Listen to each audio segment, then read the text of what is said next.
So when I first started traveling back in 2010, I made a lot of mistakes, a lot of rookie mistakes. So hopefully in this video, you will learn from my mistakes. So these are my rookie travel mistakes for you guys and gals not to make when you are starting on your trips and travels. These are all mistakes that I've personally done and learned from. Let's get started. First off, packing too much. Duh, this is like the number one tip that most people do is they bring too much stuff and then you gotta carry all this stuff with you and then you have all this extra stuff that you're not even gonna use or wear and it's just gonna be weighing you down. Not packing the right shoes. Shoes are so important because you walk a lot when you travel, you do a lot of activities when you travel. So really make sure you are planning the right shoes. Do you need running shoes? Do you need hiking shoes? Do you need like sandals? Do you need like evening shoes? Trust me, blisters and sore feet are the bane of the traveler's existence because then you don't want to travel anymore. You don't want to walk anymore. That would suck. It really does suck. Not planning out your laundry days. Laundry is a thing.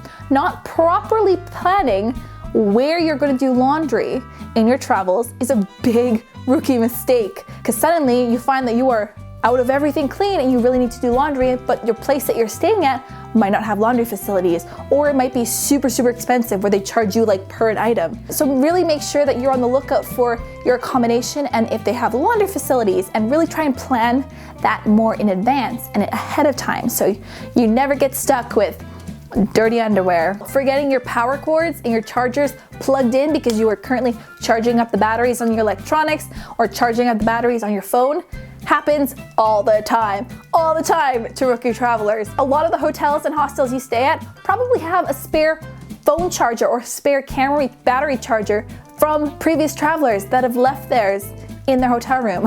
If you ask the front desk, I promise you, they probably have a spare set of them because it happens all the time. So don't forget these. Important. Overscheduling is a huge rookie mistake because people want to do everything. Granted, I understand because you are in this foreign country that who knows if you're ever going to visit again, you want to see and do everything. However, if you try and see and do everything every day on your travels, you are going to be exhausted. You are going to wear yourself out and you're not going to enjoy it as much. Trust me. And also it leads you up for failure. So if something falls through or if something takes longer than you thought it would, or if you get stuck in traffic, then there's no like buffer zone. There's no time off. Invest in a watch or just get a watch. There's a lot of cheap watches you can find in vendors around the world, but telling the time and knowing what time it is very crucial. And it's a big rookie mistake to not know the time, and also just to rely on your phone all the time because you don't always want to be whipping out your phone and checking it when you want to check the time, especially when you're traveling and you might be juggling a lot of stuff and you don't want to, or if you're just in a sketchier area and you don't want to like flash your phone around. You're going to be running on a lot of timelines regardless of how your travel schedule is. There's going to be buses or planes or trains or hotel check-in times or show times. There's going to be a lot of things that are going to require knowing the time. Data for your cellular device. Have a plan for it, whether that be you putting on a data plan when you're at home. So before you go, you've got data so you know that you can access the internet when abroad, or buying a SIM card in a local country and knowing that again, you have access, and making sure your phone's unlocked before you do that. Because data is like the most amazing thing when you travel. When you have data, the world is open to you and everything is great and good and things can get solved. If you have a problem, you can solve it. Trust me, we live in the age where you can have data everywhere in the world. So please figure out how you're going to access that or deal with that. Or if you aren't going to buy data or put a data plan on, know your Wi-Fi plan. And what I mean is always be looking for Wi-Fi. Always be looking for Wi-Fi. Make sure wherever you're staying has good Wi-Fi. Always pick a restaurant and accommodations that have Wi-Fi. Always. This is regardless if you have data on your phone or not, or if you're just doing it on Wi-Fi. I've traveled a lot with just using Wi-Fi. Amazing. Wi-Fi is everywhere in the world. It's getting better and better, but there's a lot of accessibility everywhere that you go. But I always make sure that where I'm eating and where I'm staying, I have Wi-Fi. And I'll make sure I test it out before I sit down. If I'm eating at a restaurant, I will sit there and I'll ask for the Wi-Fi and I will test it out and make sure it works before I sit down and order, because sometimes they say they have Wi-Fi and they do not have Wi-Fi. Wi-Fi is important. We like Wi-Fi. One of the biggest mistakes as a rookie traveler is drinking out a lot and spending a lot of money on those nights out. Now, I'm not saying you shouldn't go out or drink or party.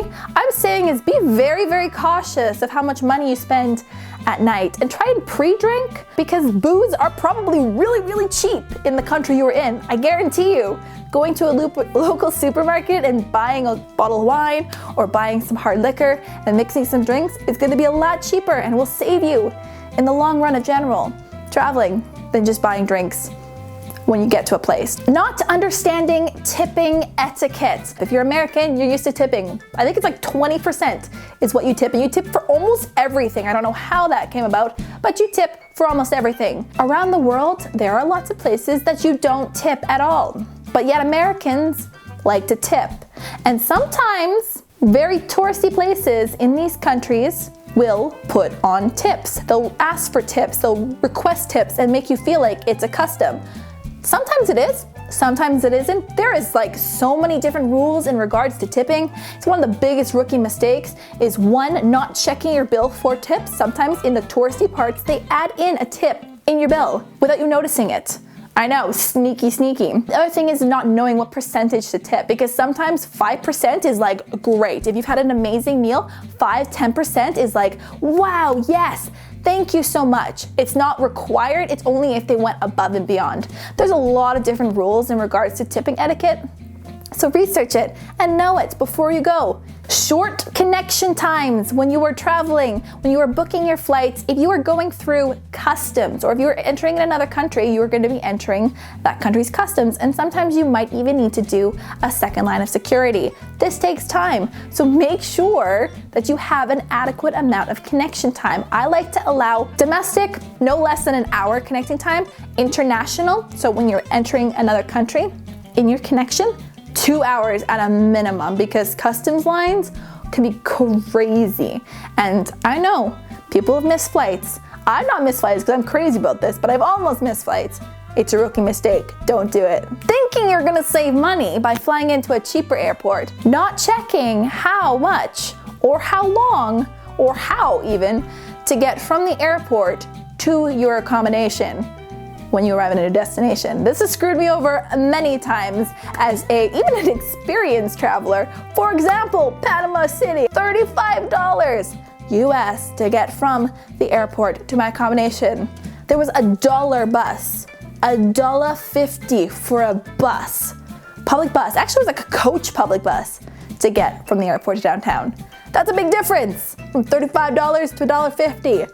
Not checking the train or bus or metro schedules before you embark on your day. If you are venturing out anywhere in the city and you are going to be taking public transportation, they run on a schedule, and you do not want to find yourself stranded in a place because you missed the last bus back, because sometimes buses end really early.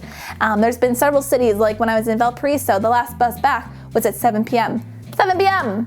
when I wanted to go visit there. I wanted to make sure that I was on that last bus back, so I actually pre-purchase the tickets. So on like coach buses, you can do that. You can like pre-purchase your tickets, but make sure you know when the last trains are, when the buses back are, and have that written down, or at least written down like in your memory bank, so you're not stranded. Not comparing public transportation to private transportation when looking for transportation around places. A lot of times when you are traveling, you are getting to places, there are multiple options to get there. There's a private way where you can hire a shuttle or a private van, or there is a public transportation way, which is like local buses. Make sure you know the difference between the two. What's the better option? What's the cheaper option? There's generally multiple options, so research that, because there have been many times as a rookie that I have taken the private transportation to get there and paid an extraordinarily large amount for like just a slightly more comfier seat than the public way that takes maybe a little bit longer but is heaps and heaps and heaps cheaper. Taxis. I hate taxi. I mean, taxis, negotiating with your taxi driver beforehand or watching the meter. It's one of the two. Sometimes it's better to negotiate a flat rate, and sometimes it's better to take the meter, but make sure you're watching the meter.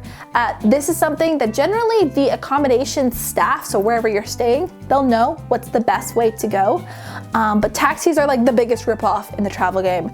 Not calling your bank beforehand and notifying them that you are going to be out of the country, especially if you are just starting with your travel adventures and your bank's not used to you spending money in foreign countries. Now, ATMs are the best way to withdraw money when abroad, not using currency exchanges. ATMs, secured ATMs. So make sure that your bank knows that you are traveling to these foreign countries and you tell them when, what countries, what dates you're going to be gone, so they don't shut off your cards, which happens a lot to fellow travelers and to myself. This happens because your bank, bless its heart, is just trying to prevent your money from being stolen. It has good intentions, but sometimes you just need your money. So notify your bank. Exchanging large amounts of money or just carrying large amounts of money. You don't really ever want to have a lot of money on you. Trust me, you can access your money. ATMs are all over the world. You don't need to be carrying huge wads of cash on you. It just sets you up for a whole lot of failure of losing or getting your money stolen. And that's a lot of money to juggle. You only take out what you need for whatever period of time, if you're in countries for smaller periods of time or larger periods of time. Not having enough small change. That's right. Small change is key and king everywhere in the world. Maybe they don't always use coins, they actually use small bills most places, but ATMs are gonna give you big bills everywhere you go. They're giving you big bills. Big bills are really hard for most vendors to take, especially if you're traveling in smaller places or less developed places. So making sure you're always changing out and getting the smallest bills possible and changing those larger bills when you have the opportunity to change those large bills. So that means like using large bills in restaurants or places or shopping malls, places that are a little bit bigger that can accept it, so that you can have that small change for things like bus tokens or tips or vendors like market vendors that only take cash. You want to have small bills, lots of small change. Eating at the expensive tourist restaurants. They're just really expensive tourist restaurants. They're always like 2 times the price as the local restaurants. It's a big rookie mistake. You usually find the tourist restaurants near the tourist destinations. You'll be able to tell it's a tourist restaurant when you see it. Try to avoid those. Eating the foods you are used to versus the local foods. If you are in foreign countries, you kind of gravitate to like your comfort foods you're used to. Don't do that, because one, that's probably why you're gonna get food poisoning. Maybe you're used to pizza and pasta at home, but if that country is not used to making pizza and pasta, maybe their dish is like curry, they're not gonna know how to make that properly. They're not gonna know the food safety with it, and they might not have the ingredients super fresh, so you could be getting old ingredients, versus the local foods that generally are really well sourced. They know how to make it because they've been making it forever. That's their food. So you're less likely to get sick by it. And also you get to try like new food, which is awesome. Unrealistic expectations about your physical fitness. You might think you are really fit and you can go all day walking, and you will come to realize that yes, travel wears you out a lot more than you think it does, mentally and physically. So don't push yourself too crazy when you are out and abroad, because one, you're not gonna enjoy yourself, and two, that could just lead you into a whole lot of problems. Obviously go out and try new things, but just be realistic about your expectations and don't get like too crazy.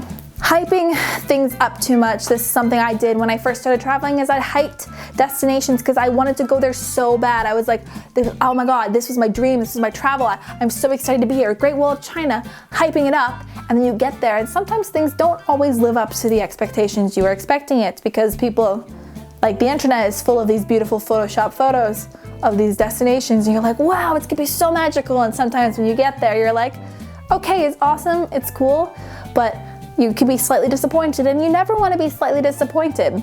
It's one of the reasons why I don't personally like to plan too much, because I don't want to have all of these like hyped up expectations of these destinations or places because I want to be pleasantly surprised. So if you're just starting out, don't hype things up in your brain too much, because then you'll feel really disappointed when they don't work out your way and when things don't go as planned. Making sure you leave room for socializing and making friends.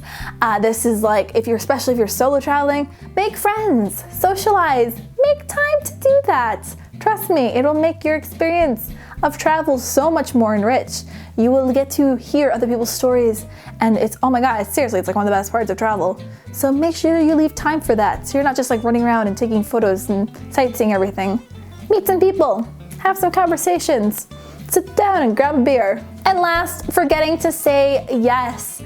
Yes, yes, yes, yes, yes. You need to learn to become a yes person, especially when you first start traveling. Things are a bit scary, so you might be saying no to things, or you might be like, I don't know about that. I don't know if that's a good opportunity.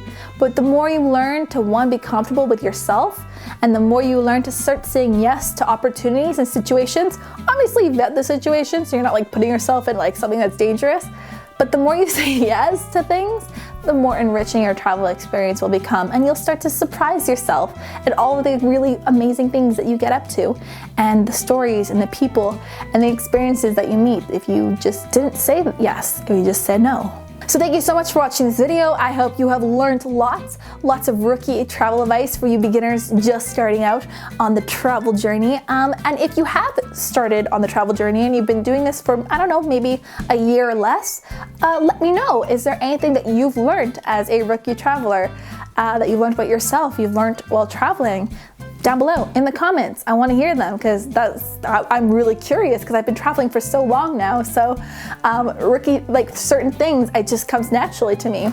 But yeah, so that's it. Thank you for watching this video. Don't forget to subscribe to my YouTube channel for more tips and more advice. And I will see all your beautiful faces in a few more days with another video. Bye.